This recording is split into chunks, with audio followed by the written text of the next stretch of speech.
अररिया आए प्रशांत किशोर, दिया बड़ा बयान। नीतीश का स्कॉटलैंड यात्रा पर पीके की चुटकी। बोले, बिहार में शराबबंदी कर मुख्यमंत्री चले हैं स्कॉप विस्की बनाने वाले देश। शराब से होने वाले 20,000 करोड़ की बर्बादी के बाद लगता है इन्वेस्टमेंट अब स्कॉच बनाने वाले देश से आएगा। जन सुराज अभियान के सूत्रधार प्रशांत किशोर गुरुवार को अररिया के नेताजी सुभाष स्टेडियम में पहुंचे। इस दौरान इन्होंने बिहार के मुख्यमंत्री पर जमकर निशाना साधा। नीतीश कुमार के स्कॉटलैंड दौरे को शराबबंदी से जोड़ते हुए कहा कि नीतीश कुमार की राजनीति को मैं इतना ही देखता हूं कि यह उनके राजनीतिक जीवन का अंतिम दौर चल रहा है। उनको जितना हाथ पांव मारना है मार ले। कुछ महीने की राजनीति बची हुई है।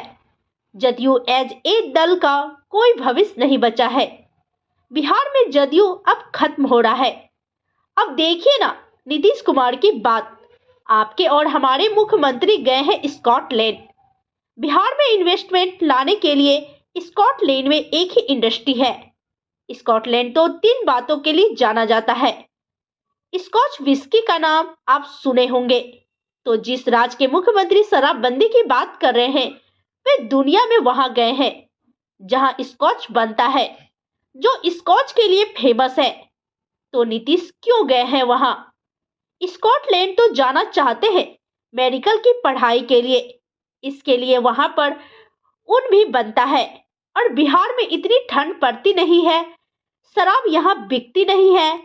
मान लीजिए कि बिहार के आर्थिक सर्वे, बिहार के जातीय सर्वे में दलितों की संख्या 18% आई और जनगणना में 17.5 या 16 आ गई, तो आधिकारिक तौर पर संख्या वही मानी जाएगी जो जनगणना में। दूसरी बात, जनगणना लोगों ने क्यों कराया, इसका क्या फायदा नफा नुकसान है? जनगणना होने में कोई दिक्कत नहीं है क्योंकि समाज के अलग अलग जाति समूह वर्गों के बारे में आपको बेहतर जानकारी मिली। लेकिन सिर्फ जानकारी मिल जाने मात्र से उसकी दशा नहीं सुधरेगी।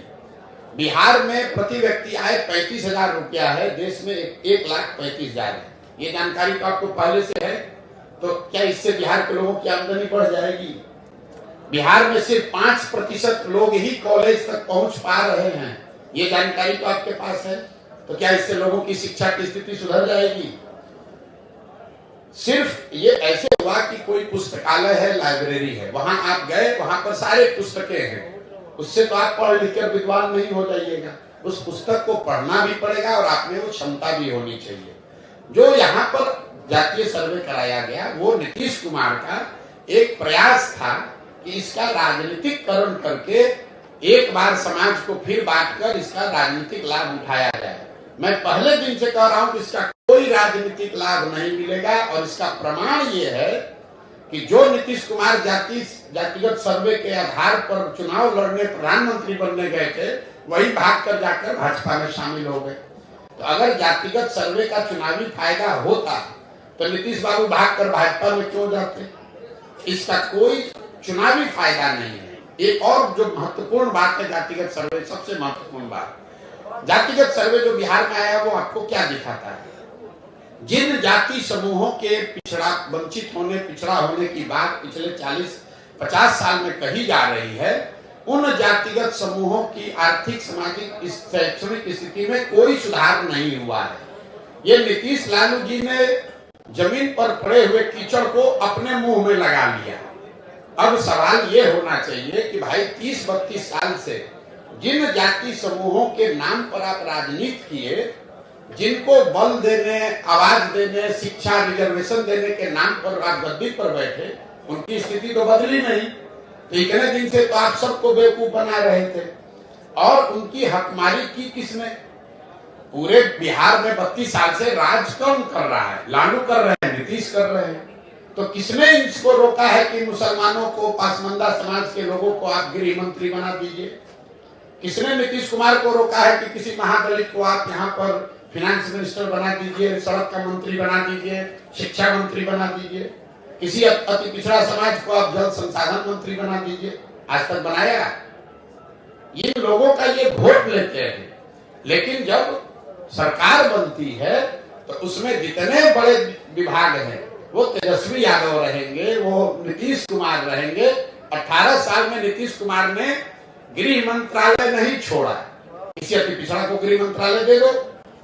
लालू जी 15 साल 16 साल रहे, किसी मुसलमान को गृह मंत्री नहीं बनाया, किसी मुसलमान को पथ निर्माण मंत्री नहीं बनाया, किसी मुसलमान को शिक्षा मंत्री नहीं बनाया।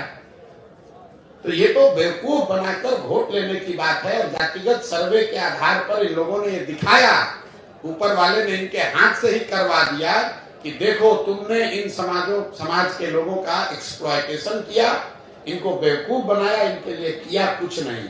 इसीलिए आपने देखा कि जातिगत सर्वे के आंकड़े आने के बावजूद समाज में राजनीतिक सामाजिक कोई प्रतिक्रिया नहीं, बिल्कुल लोग शून्य हैं उससे। लोगों को मालूम है कि बेवकूफ बनाने का प्रयास कर रहा है। मेरा 2 सवाल है।